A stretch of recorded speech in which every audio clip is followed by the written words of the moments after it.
사도행전 19장 1절부터 7절 함께 읽겠습니다. 아볼로가 고린도에 있을 때 바울이 윗지방으로 다녀 에베소에 와서 어떤 제자들을 만나 가로되 너희가 믿을 때 성령을 받았느냐? 가로되 아니라 우리는 성령이 있음도 듣지 못하였노라. 바울이 가로되 그러면 너희가 무슨 세례를 받았느냐? 대답하되 요한의 세례로라. 바울이 가로되 요한이 회개의 세례를 베풀며 백성에게 말하되 내 뒤에 오시는 이를 믿으라 하였으니 이는 곧 예수라 하거늘 저희가 듣고 주 예수의 이름으로 세례를 받으니 그들에게 안수함에 성령이 그들에게 임하심으로 방언도 하고 예언도 하니 모두 12사람쯤 되니라. 아멘. 한 구절을 가지고 몇 줄을 설교를 할 것이냐? 본문에 담겨진 메시지가 엄청나게 많습니다. 우리가 몰라서 그렇지 상당히 중요한 사건이 오늘 본문에 기록이 되어 있는 것입니다. 제가 지난 금요일에 말씀드렸던 것처럼 안수기도는 누구든지 할 수 있어요. 그러나 안수를 할 때 성령이 임하게 하시는 것은 아무나 할 수 있는 것이 아닙니다. 진짜로 안수할 때 성령이 임하시는 경우는 많지 않다라고 말씀을 드렸습니다. 안수라는 것이 성령이 가시적으로 임하시든 임하시지 않든 하는 것으로 족하다라고 우리가 볼 수 없습니다. 교회와 교회 사역을 그 본질적인 영적인 내용이 없이 그 겉으로 나타나는 형식과 또 그 해오던 방식을 되풀이하는 것으로 족하다고 우리가 말할 수 없습니다. 아마 사도 바울은 안수를 할 때 길게 기도하지 않았을 것입니다. 본문에 안수기도라는 말을 쓰지 않고 안수라고 말했어요. 우리는 거기에 기도라는 말을 덧붙여서 마치 손을 얹는 것은 부차적인 것이고 내가 얼마나 열심히 침을 튀기면서 기도를 하느냐가 중요한 것으로 만들어버렸습니다. 그러나 사도 바울이 안수할 때는 아마 소리를 내서 별로 기도하지 않았을 거예요. 사도 바울이 손을 얹는 것만으로 성령이 이들에게 임했을 것이라고 봅니다. 그러니까 기독교 신앙이 애초에 엄청난 영적인 능력, 엄청난 신비한 요소를 가지고 시작을 했는데 도중에 그것을 잃어버렸어요. 예수님의 비유에 잃어버린 동전, 잃어버린 양, 잃어버린 아들 비유가 있는 것처럼 잃어버린 아들, 잃어버린 양은 인간의 영혼을 뜻하는 것이라 한다면 잃어버린 동전은 그건 잃어버린 은사를 뜻하는 것이라고 봅니다. 우리는 잃어버린 사람에 대해서는 강조를 많이 하는데 잃어버린 은사, 잃어버린 믿음, 잃어버린 소명에 대해서는 별로 생각하려고 하지 않아요. 개인의 차원에서 잃어버린 은사를 찾는 것이 중요하고 교회의 차원에서 잃어버린 은사를 찾는 것이 중요하고 기독교의 차원에서 애초에 주님이 기독교인에게 주셨던 영적인 능력을 되찾는 것이 중요합니다. 만약에 그 능력을 되찾지 못한다면 그렇다고 기독교가 없어지는 건 아니에요. 능력을 잃어도 기독교는 지속이 돼 형식이 남고 예식이 남고 전통이 남아요. 그것을 가장 잘 고착시킨 종교가 천주교예요. 천주교. 신부님들은 아마 일하기가 쉬울 것입니다. 왜냐하면 미사라는 것은 이미 정해진 예식을 그대로 하기만 하면 되는 것입니다. 거기에 무슨 특별한 성령의 기름 부음이 임하기를 구해야 되는 것도 아니, 성령의 능력이 임하기를 구해야 되는 게 아니, 아마 그런 개념도 그들은 갖고 있지 않을 거예요. 다만 개개인에 따라서 어떤 신부님들은 똑같은 미사를 집전하더라도 더 은혜가 되는 분이 있고 더 은혜가 되는 분이 있을 수 있지만, 그러나 신부들은 미사를 준비하기 위해 무슨 준비를 해야 되는 게 아니에요. 이미 배운 대로 하면 됩니다. 다 정해져 있습니다. 기도문도 다 정해져 있어요. 그 순간순간 성령의 감동으로 기도할 필요가 있는 게 아니에요. 미사할 때 어떤 기도를 드려야 될지 이미 정해졌어요. 그대로 하면 됩니다. 그게 신부들의 주된 사명이에요. 그렇기 때문에 과연 그 예식 속에 얼마만큼의 영적인 실체가 있느냐 하는 질문을 하지 않습니다. 그걸 하기 시작한 게 개신교예요. 개신교가 과연 이게 무슨 의미가 있느냐, 이것이 어떻게 우리의 영혼을 구원할 수 있느냐, 사람이 믿음이 있든 없든 미사에 참석하는 것으로 구원을 받을 수 있느냐, 그렇지 않다. 여기에서 믿음을 강조하고 말씀을 강조하고 말씀 선포를 강조하게 된 것이죠. 가톨릭 교회는 1963년 바티칸 제2공의회를 하기 전까지는 어느 나라든 모든 미사는 라틴어로 집전했습니다. 성도들이 라틴어를 알아듣든 알아듣지 못하든 그건 그들의 관심사가 아니었어요. 신부들이 신학교에서 배운 대로 라틴어로 처음부터 끝까지 미사를 집전했어요. 그러다 보니까 성도들이 교회 가서 미사에 참여는 하는데 무슨 말을 하는지, 그게 무슨 의미가 있는지 알 도리가 없지요. 그러면서도 성도들이 구원받을 믿음이 있다고 생각한다면 그건 이상한 것입니다. 그건 예수님의 가르침에서 떠나간 거예요.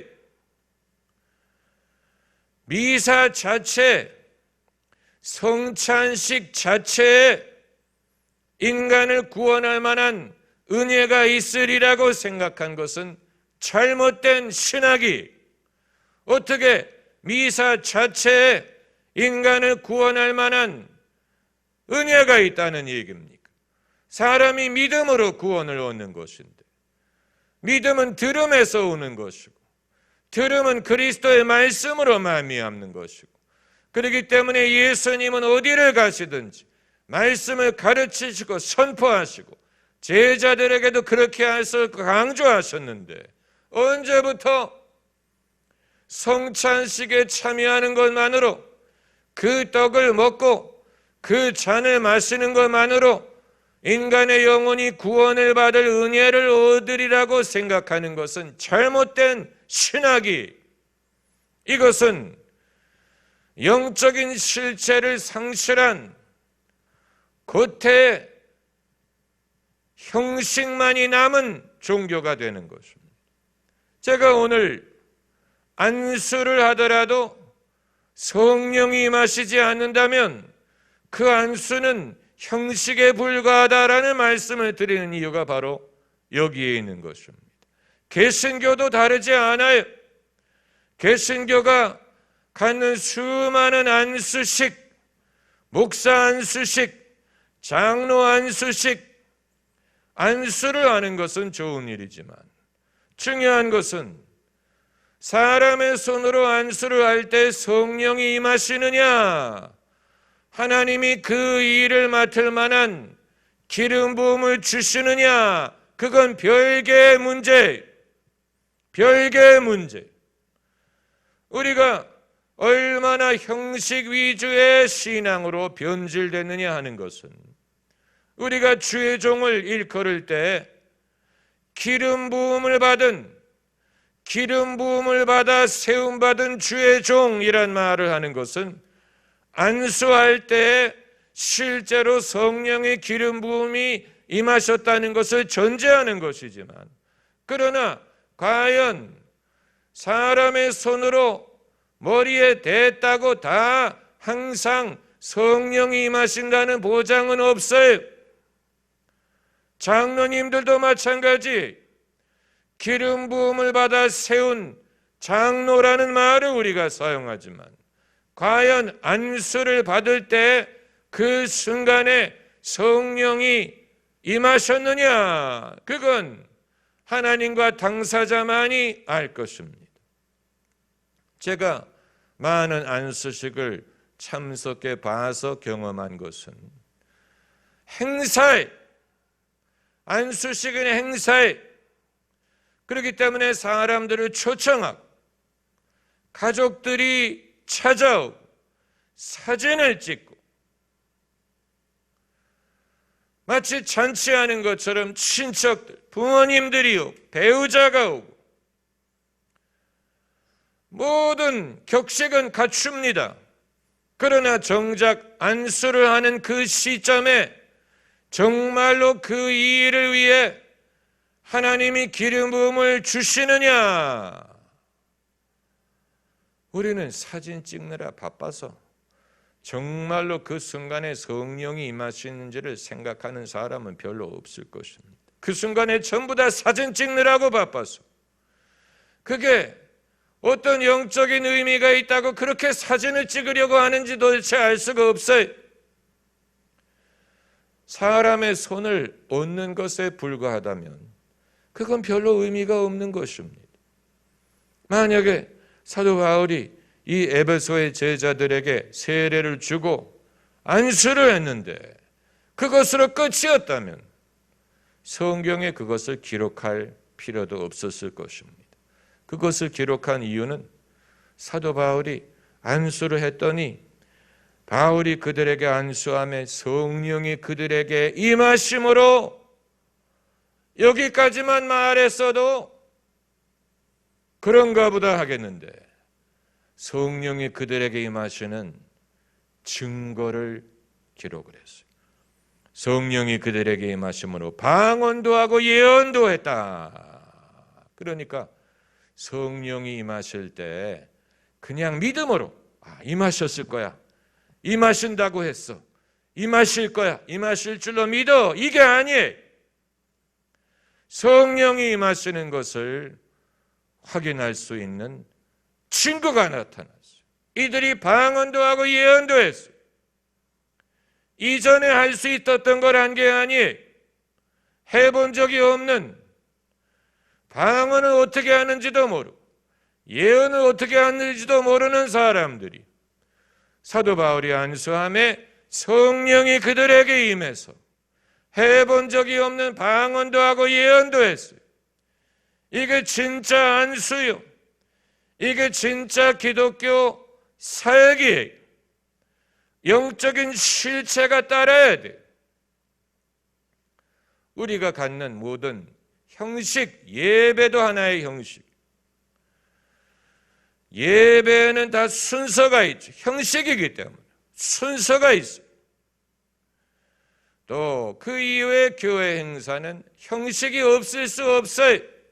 뭐 권사회든 무슨 뭐 성경 공부든 무슨 뭐 그 이외에 다 형식이지. 그러나 그 형식 속에 영적인 실체가 있어야 그 형식이 의미를 갖는 것이지.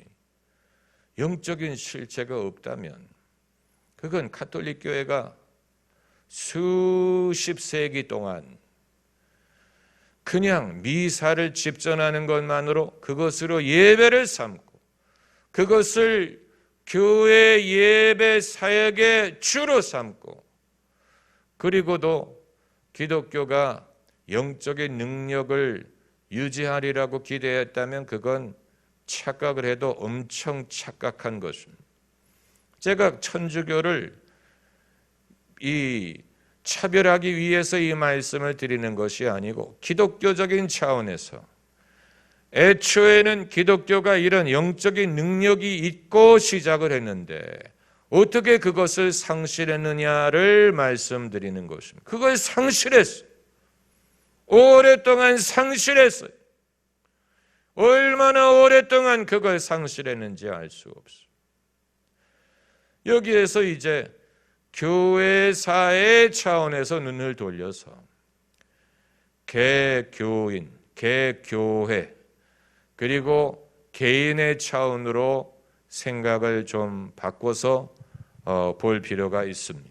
사도 바울이 이런 은사와 능력이 있었는데 만일 사도 바울이 세상을 떠난 후에 이제 누가 바울처럼 그런 사역을 지속할 수 있었겠느냐? 이 질문을 우리가 해보는 것입니다. 사도 바울이 살아있을 동안에는 바울에게 하나님이 함께 하셔서 이런 능력이 나타났는데 바울이 세상을 떠난 후에 누가 그 뒤를 이었던 간에 사실 그 당시에 뒤를 잇는다는 개념이 없었죠. 사도는 누가 뒤를 이을 수 있는 게 아니에요. 사도 바울에게 많은 제자들이 있었죠. 디모데, 디도, 실라, 아굴라, 브리스가 그 이후에 많은 제자들이 있었는데 그러나 사도 바울이 세상을 떠난 후에 어느 누구도 사도 바울의 뒤를 이을 수 있었던 건 아니. 왜냐하면 사도의 시대는 끝났기 때문에. 그러나 사도 바울이 했던 사역을 누군가가 이어서 해야 되지 않느냐? 이어서 하지 않았겠느냐? 누가 사도 바울처럼 그것을 이어서 했는지 우리는 알 수 없습니다. 교회 역사가 그런 관점에서 기록하지 않았어요. 사도시대가 끝난 다음을 교부들의 시대, Church Fathers, 교부의 시대라고 부릅니다. 교부들의 시대는 성경, 이 사도의 시대처럼 사도들이 한 말이 하나님의 말씀과 같은 권위를 갖고 사도들이 쓴 책이 성경 말씀의 권위를 갖게 되었지만 사도의 시대가 끝난 후에 교부의 시대에는 교부들이 중요한 역할을 감당했지만 교부들은 사도들과 같은 영적인 권한을 갖고 있지 않습니다. 그렇기 때문에 교부들의 말을 우리가 참고하지만 교부들의 말이 하나님의 말씀과 같은 권위를 갖고 있지는 않아요. 바울이 죽은 후에 어느 누구도 그 뒤를 이어 그 일을 지속한 것은 아니에요. 그런 제도가 없었죠. 그런 제도가 없었어요. 이제 중요한 질문은 사도 바울이 안수할 때는 성령이 임하셨는데 이후에 사도 바울이 세상을 떠난 후에 누가 그런 은사를 가져서 그 사람이 안수할 때 바울이 했던 것처럼 성령이 임했을 것이냐? 그건 우리가 알 수 없습니다. 우리가 알 수 없습니다. 그리고 어떤 이들은 주님이 그런 은사를 주시지 않아서 그런 일이 일어나지 않으면 어쩔 수 없는 것 아닙니까? 그건 주님에게 달리지 않았습니까? 주님이 그런 능력을 주시면 이루어질 것이고 주님이 주지 않아서 그런 일이 이루어지지 않았다면 어떻게 할 수 없는 것 아닙니까? 아주 중요한 질문, 아주 중요한 질문이 어느 시대든 하나님이 쓰시는 사람들이 있어.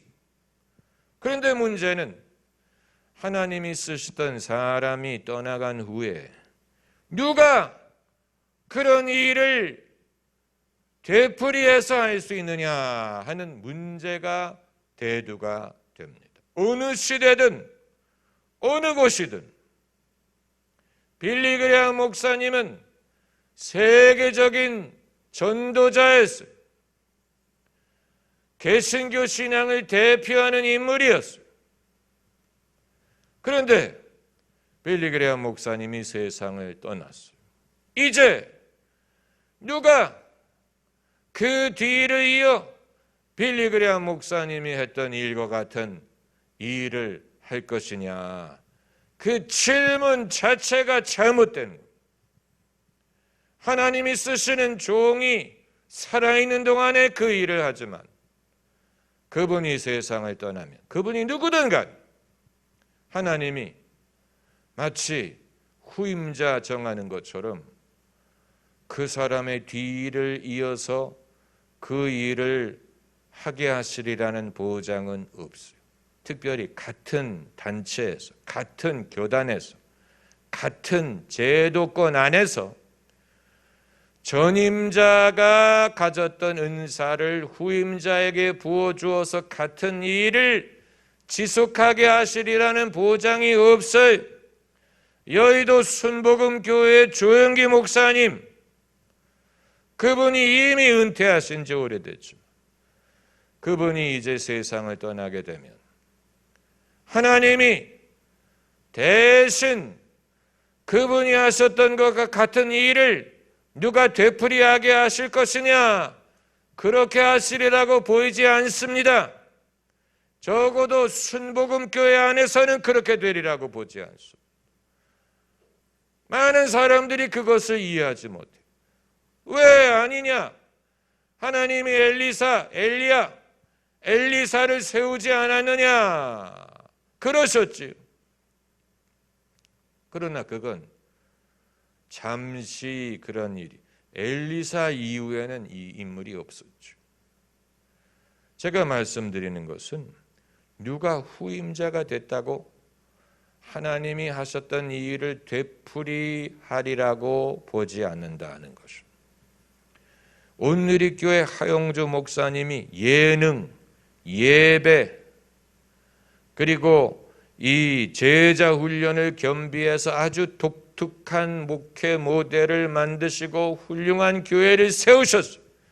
그런데 그분이 세상을 떠났어요.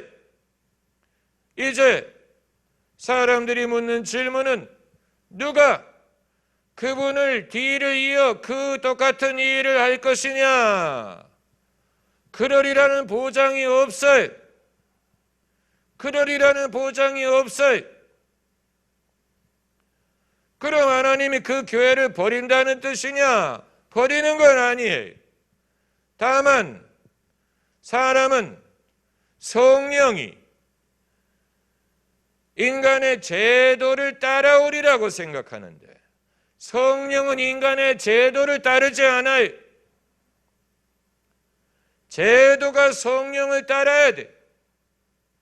그러나 사람들은 제도 중심으로 생각하기 때문에 하용조 목사님이 떠나가셨으니 하나님이 누군가 다른 사람을 세워서 똑같은 이 일을 하게 하시겠지? 아니에요.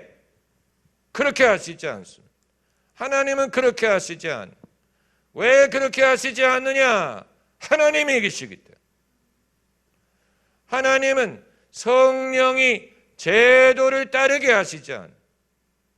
제도라는 것은 하나님이 쓰시는 사람이 있는 동안에 유효한 것이고 있는 동안에 그 제도가 있는 거예요. 그러나 하나님이 쓰시는 사람이 떠나가면 이제 그 제도의 수명은 다했다고 봐요.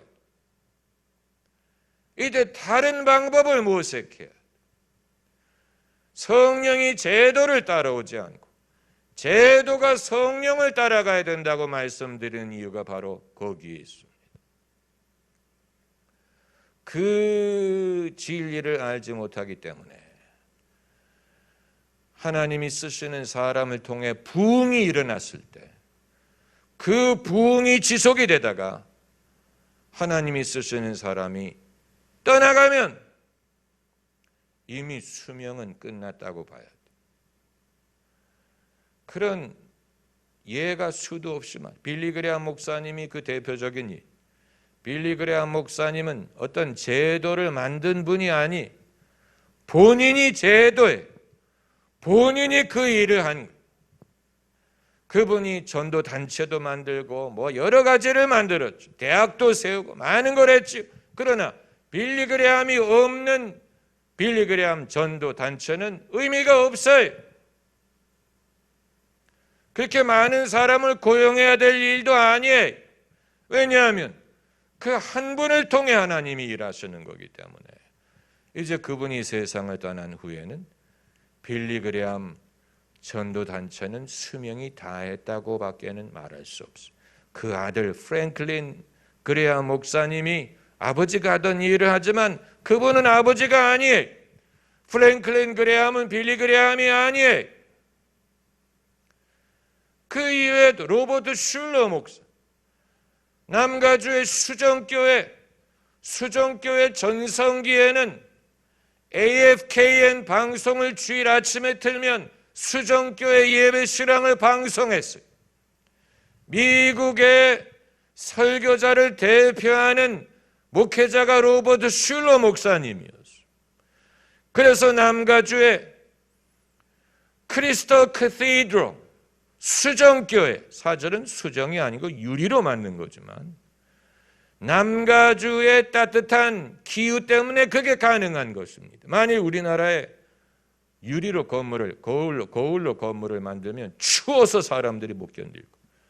그러나 남가주는 1년 12개월이 따뜻하기 때문에 건물 전체를 유리로 만들었어. 바깥에서도 속이 들여다보여. 안에서도 바깥이 내다보여.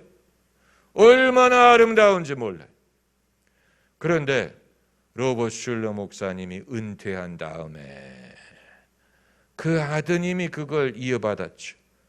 그래서 그냥 아버지 하던 대로 하면 될 줄 알았어요. 그런데 그게 아니었어요. 사람들이 줄고 헌금이 줄고 결국 어떻게 됐는지 아세요? 수정교회가 부도가 났어요. 파산했어요. 빚을 못 갚아서 그 수정교회 건물을 경매에 내놓았어요.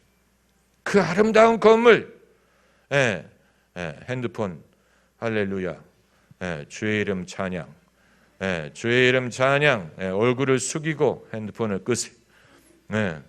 여러분도 핸드폰을 진동으로 만들어 놓으세요. 그리고 누가 이런 시간에 전화를 하고 야단이야. 예배 끝나고 한번 전화 걸어가지고 항의를 하세요. 내가 이 시간에 교회 가는 건 몰라? 어떻게 이 시간에 나한테 전화를 하는 거야 도대체? 무슨 일이야 그렇게 바빠? 도대체 무슨 일이야? 참을 수 없었어? 모르는 사람이니까 전화한 거야. 모르는 사람이 엄마가 할머니가 그 시간에 교회 가는 줄 알면 누가 전화를 하겠어요? 모르는 사람이 하는 거. 모르는 사람. 그래서 저는 전화가 오면 안 받아요.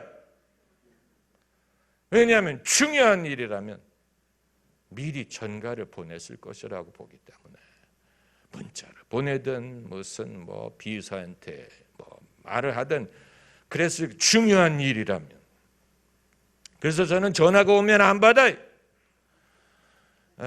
안 받아 버릇해야 돼. 그래서 사람들이 전화를 안 걸지. 안 받아 버릇해야 돼. 왜냐하면 나는 지금 누구를 만나서 아주 중요한 대화를 하고 있는데 지금 만난 사람이 우선순위가 있는 게 아닙니까? 그럼 누가 전화를 해버리면 우선순위가 깨지는 거예요. 내가 지금 이 사람과 약속을 해가지고 만나기로 했는데 누가 전화를 하면 누가 끼어드는 거예요. 그러니까 꺼놓을 수밖에 없죠. 그런데 수정교회가 파산했어요. 건물을 경매에 넘겼어요. 그래가지고 두 기관이 경매에 응했어요. 하나는 오렌지 카운티의 기독교 대학, 또 하나는 오렌지 카운티의 가톨릭 교회. 이 두 단체가 경매에 임해가지고 가톨릭 교회에 그게 넘어갔어요. 그래서 로버트 슐러 목사님이 설교를 하던 그 아름다운 가톨릭, 이 아름다운 수정교회 건물을 수십억을 들여서 레노베이션을 해가지고 천주교회로 바꿨어요. 그리고 그 일을 맡았던 신부님이 말하기를 수종교회였을 때는 말씀 중심의 사역이었지만 이제는 예전 중심에 살기 될 것이다 라고 설교를 위해 디자인했던 내부를 완전히 뜯어 고쳐가지고 미사 위주의 인테리어를 바꿨어요. 그러니까 적어도 교회의 건물이 넘어갔다는 것은 다행한 일이지만, 여러분, 한 교회의 전성기가 그렇게 길지 못하다는 것을 이 시대에 보여주는 단적인 예. 하나님이 쓰시는 인물이 있었고 그분이 돌아가신 것도 아니에요. 은퇴했는데. 그랬더니 신속하게 변화가 일어나면서 로버트 슐러 목사님이 없는 수정교회는 더 이상 수정교회가 아니었어요.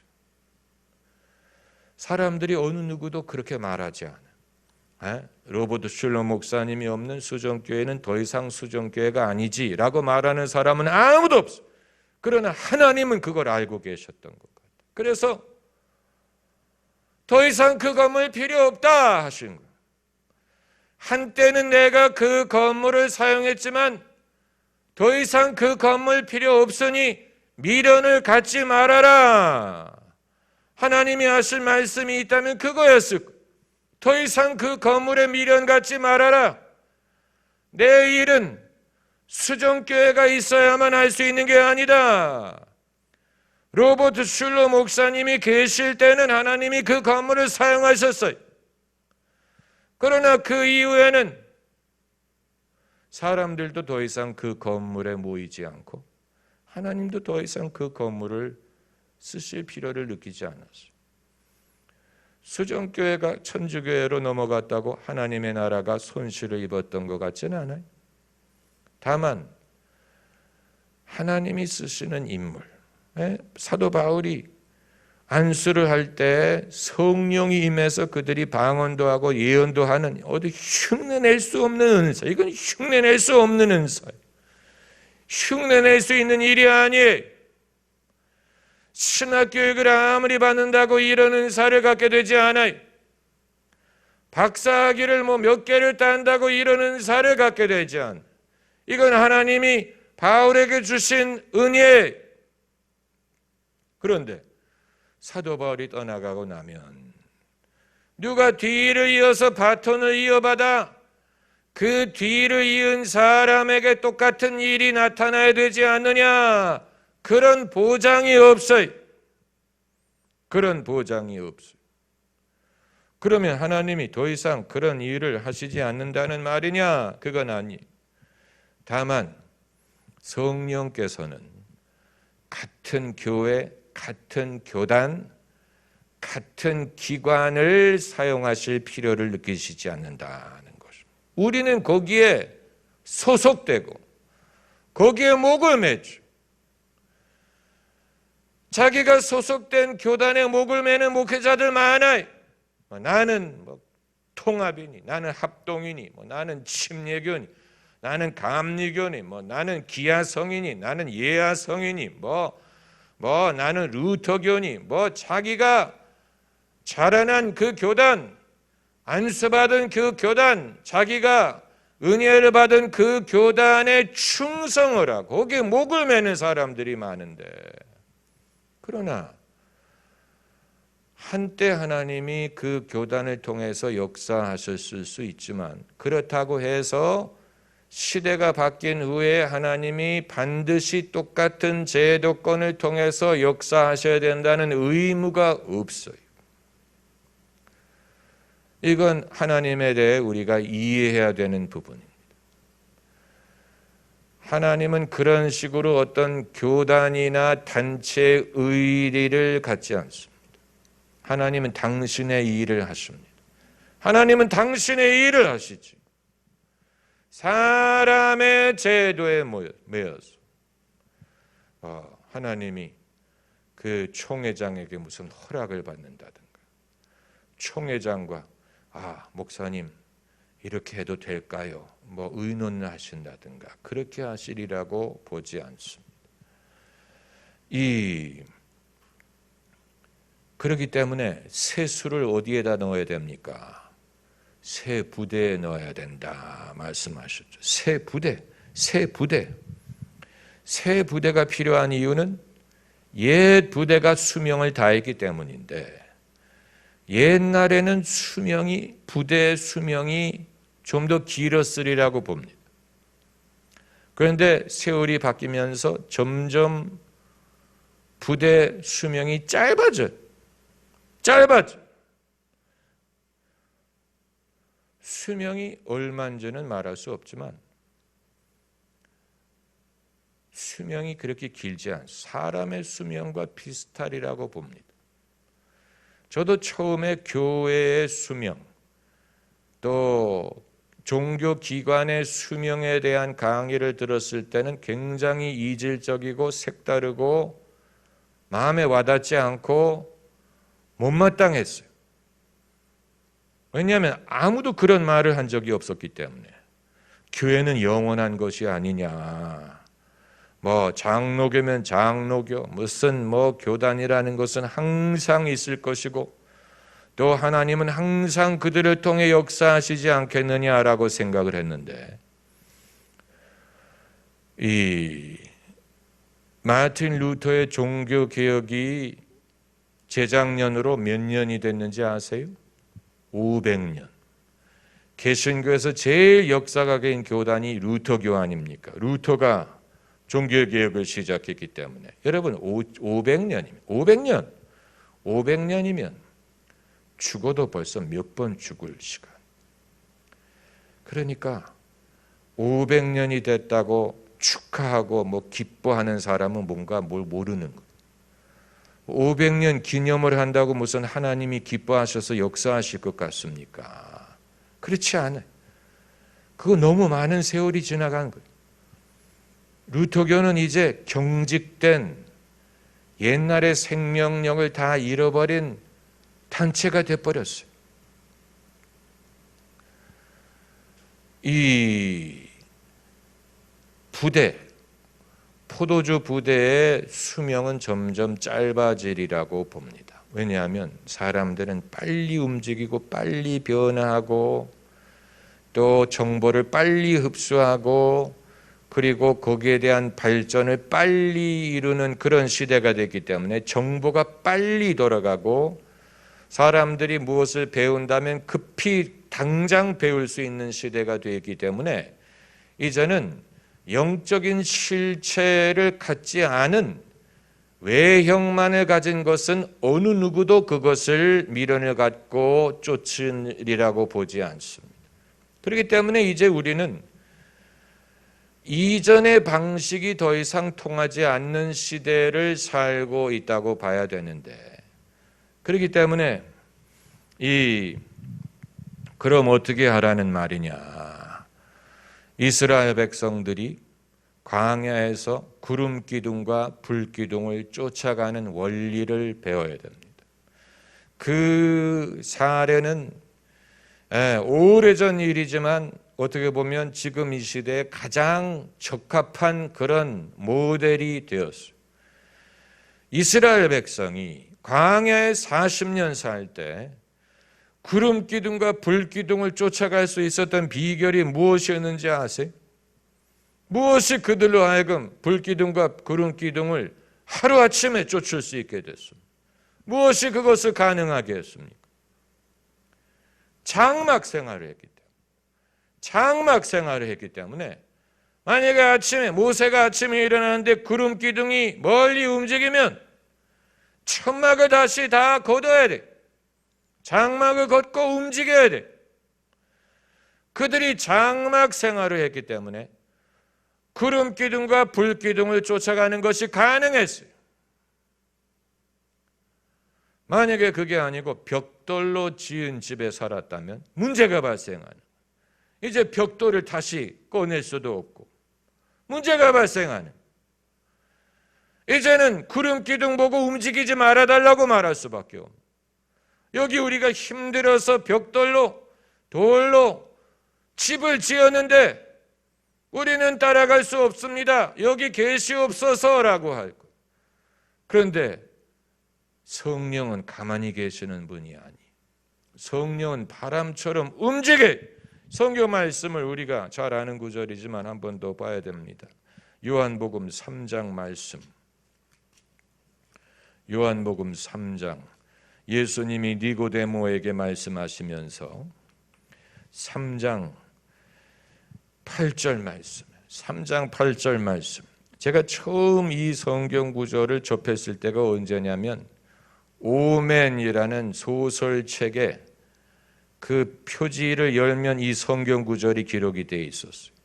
오맨이 이 사람으로 태어난 마귀에 대한 소설 아닙니까? 상당히 겁을 주는 그런 무서운 소설인데 그 안에 요한복음 3장 8절 말씀이 기록되어 있었다는 것은 아마 그 저자가 크리스찬이었기 때문에 그랬던 것 같아요.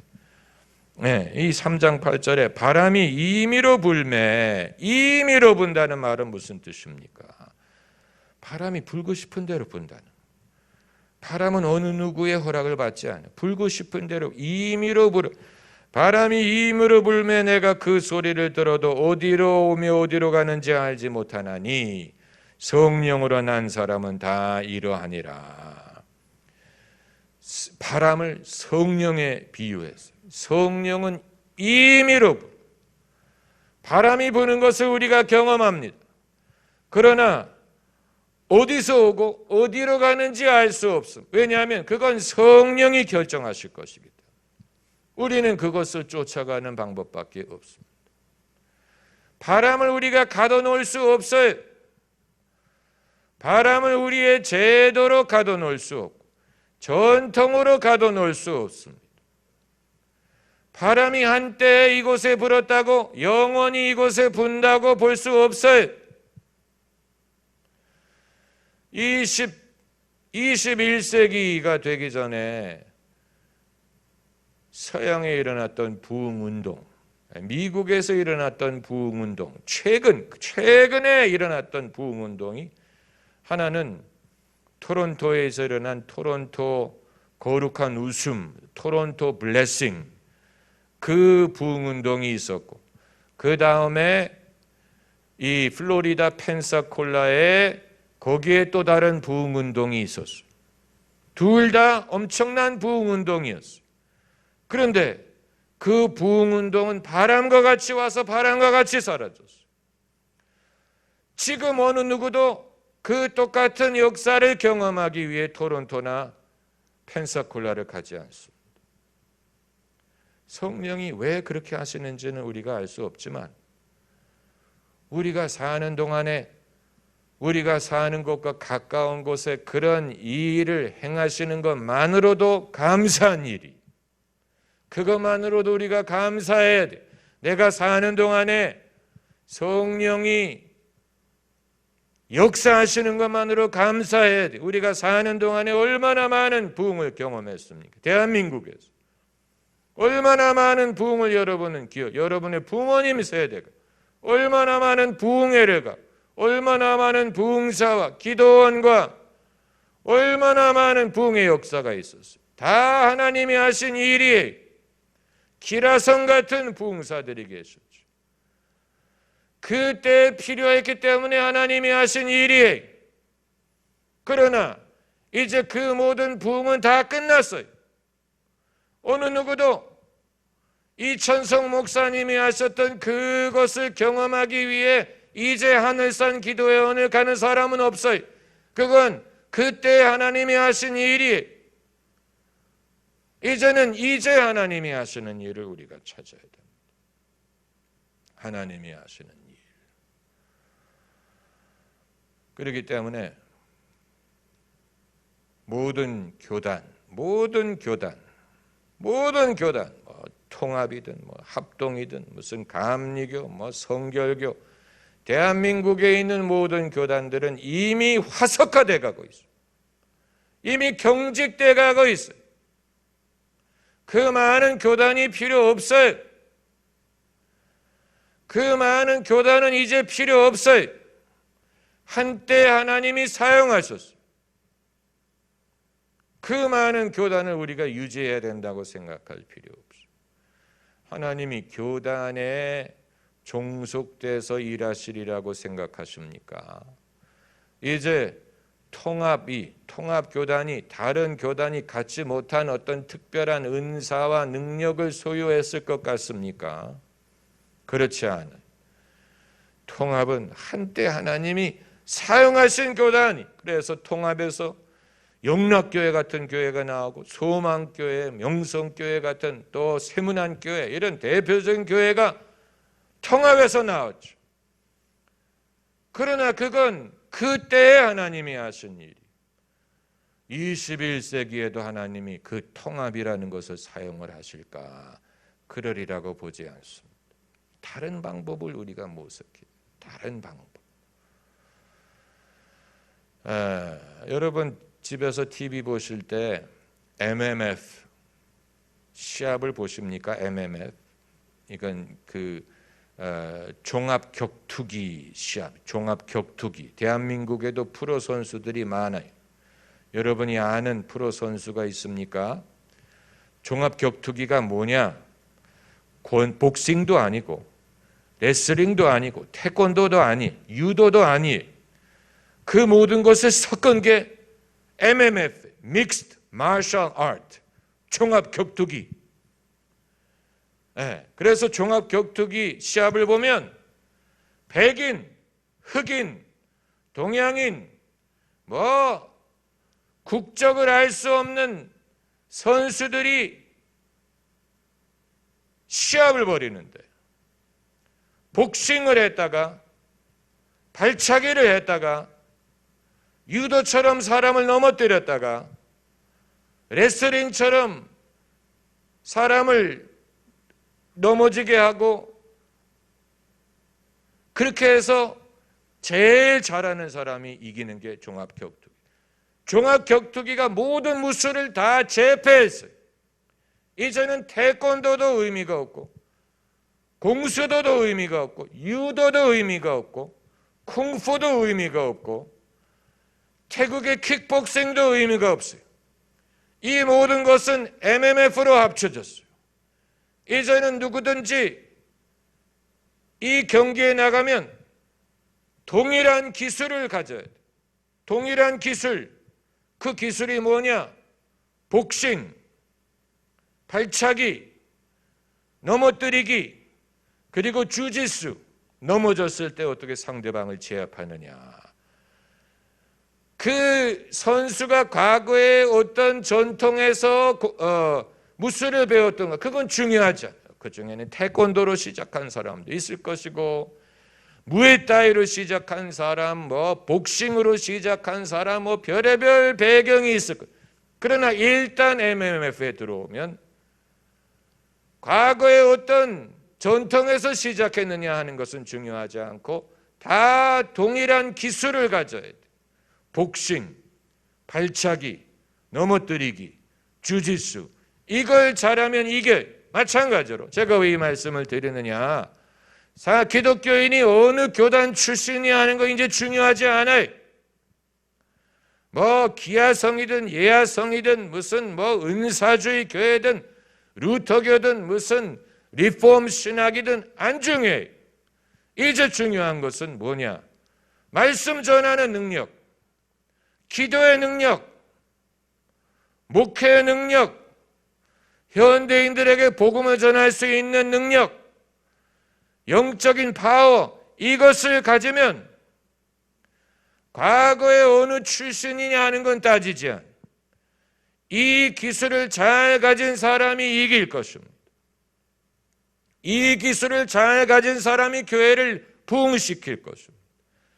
과거에 그 사람이 장로교 출신이냐 어느 출신이냐 하는 건 이제 중요하지 않아요. 배경이 어떠하든 간에 어떤 기술을 가졌느냐를 따져. 어떤 기술, 어떤 능력을 가졌느냐. 기도의 능력이 있느냐. 말씀의 권능이 있느냐. 하나님을 아느냐. 성령을 체험했느냐. 현대인들에게 복음을 전할 수 있는 지혜를 가졌느냐. 그걸 가졌으면 본인의 신학이 무슨 예정론 신학을 가졌든 무슨 알미니안 신학을 가졌든 그건 하나도 중요하죠. 하나도 중요하죠. 이 기본적인 것을 잘하는 사람은 교회를 부흥시킬 것이요, 사람들의 신앙을 부흥시킬 수 있을 것이요. 정말이 이제는 여러분, 우리가 글로벌한 시대가 됐다고 말하는데 당연히 영적인 신앙적인 것도 글로벌화되지 않겠습니까? 이제 사람들, 성도들이 교회를 선택할 때 저 교회가 어떤 교단이냐를 보고 찾아갈 것 같아요? 대한민국 21세기 대한민국 성도들이 교회를 선택할 때 저 교회 감리교야, 침례교야, 통합이야, 합동이야, 이거 따질 것 같습니까? 하나도 안 정해. 하나도 안 정해. 하나도 안 정해. 오죽하면 릭 워런 목사가 원래 남침례교 출신이라는 사실을 아세요? 원래 남침례교의 목사예요. 그러나 새들백 교회를 세울 때 침례교라는 라벨을 뗐어요. 그리고 교회를 뭐라고 불렀냐면 새들백 커뮤니티 처치라고 불렀어요. 커뮤니티 처치. 교단은 중요하지 않다는 거예요. 교단의 이름을 내세우는 게 사람들에게 별 의미가 없다는 거예요. 마찬가지로 윌로크릭 교회의 빌 할블 목사는 원래 리폼 교단 출신. 그러나 교회 이름을 리폼 교회라고 짓지 않았어요. 윌로크릭 커뮤니티 처치라고 지었죠. 커뮤니티를 말을 썼어요. 사람들에게 중요한 것은 이게 커뮤니티라는 것, 그 이외에는 중요하지 않다고 판단한 것. 그들이 지혜로운 것입니다. 아주 지혜로운 것입니다. 이 시대의 흐름이 그러합니다. 우리도 이 흐름을 따라가야 돼. 구름 따라 흐른다, 나도 흐른다. 아가씨여 내 마음 믿지 말아라. 번개처럼 지나가는 청춘이란다. 이제 이건 뭐 청춘 파일럿을 말하는 거지만 이 시대가 그렇습니다. 구름 따라 흐르고 어떻게 보면 번개처럼 지나가는 세상. 그렇기 때문에 이 시대에 우리가 오로지 따를 것은 성령의 구름 기둥과 불 기둥을 따르는 것밖에는 우리에게 다른 방법이 없어요. 만약에 구름 기둥이 이미 저쪽으로 멀리 떠나갔는데 내가 아니야, 나는 이곳을 떠날 수 없어, 나는 이곳을 고수해야 돼, 내가 얼마나 힘들게 이 벽돌로 집을 세웠는데 라고 움직이기를 거부한다면 구름 기둥을 쫓아가지 못할 것이고 가나안 땅에 들어가지 못할 것입니다. 기도하십시다. 할렐루야.